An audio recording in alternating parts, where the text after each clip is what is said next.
L'habitude avec et Vladimir Poutine et Donald Trump. Effectivement, ça a l'air d'être très cordial, en tout cas dans les apparences. Grand sourire, plusieurs applaudissements de la part de Donald Trump. Et puis, ces saluts. Ouais, il ne se montre pas toujours aussi souriant, Donald Trump. Non, pas toujours. Et puis, vous savez qu'on a l'habitude de le voir serrer la main pour savoir qui va gagner le rapport de force. Bon, là, on n'était pas vraiment dans cet esprit. Il y a un vrai show of force avec l'US Air Force qui passe des avions furtifs, notamment des F-22 et un B-2 furtif. Juste derrière, c'est des F-22 Raptor.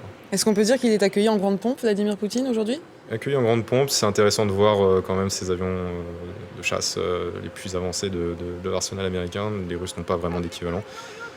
Petit message peut-être passer. discret aussi derrière.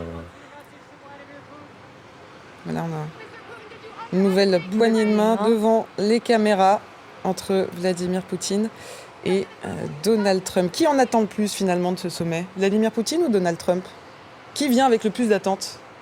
Le plus d'enjeux, c'est sûrement quand même la Russie, hein, Oui. parce qu'on est sur un pays, encore une fois, qui a été mis au banc des nations, en tout cas de certaines nations, celles qui comptent au niveau des négociations internationales et de l'ONU, si tant est qu'on accorde encore de l'importance à la diplomatie internationale, contrairement à des personnages comme Donald Trump. Mais là, clairement, on est sur un moment extrêmement fort en images. On verra encore une fois ce qui va se dire. Déjà, on aimerait être dans cette voiture et entendre. Tout à l'heure, Vladimir Poutine a fait un petit signe au niveau de son oreille pour peut-être signifier qu'il n'entendait pas ou qu'il n'avait pas la traduction. Et là, on se retrouve de nouveau à l'extérieur de ces espaces de discussion. Et même chaque mot est important à ce moment-là. Donc on aimerait être dans cette voiture et savoir ce qu'ils vont s'échanger, même s'il s'agit de simple amabilité pour le moment. Et on va aller rejoindre notre envoyé spécial à Anchorage, Pierrick Leurent. Ça y est, Pierrick, les deux hommes se sont serrés la main. Donald Trump est bien allé accueillir Vladimir Poutine avec grand sourire.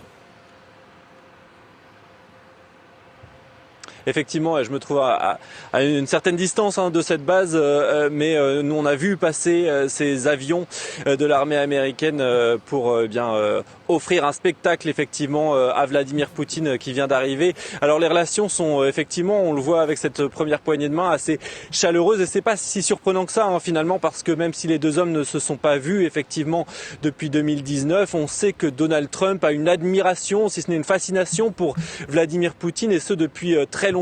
Les liens entre le milliardaire et la Russie sont nombreux, des liens financiers notamment, son empire immobilier. Il avait envisagé un certain temps, Donald Trump, de bâtir une Trump Tower.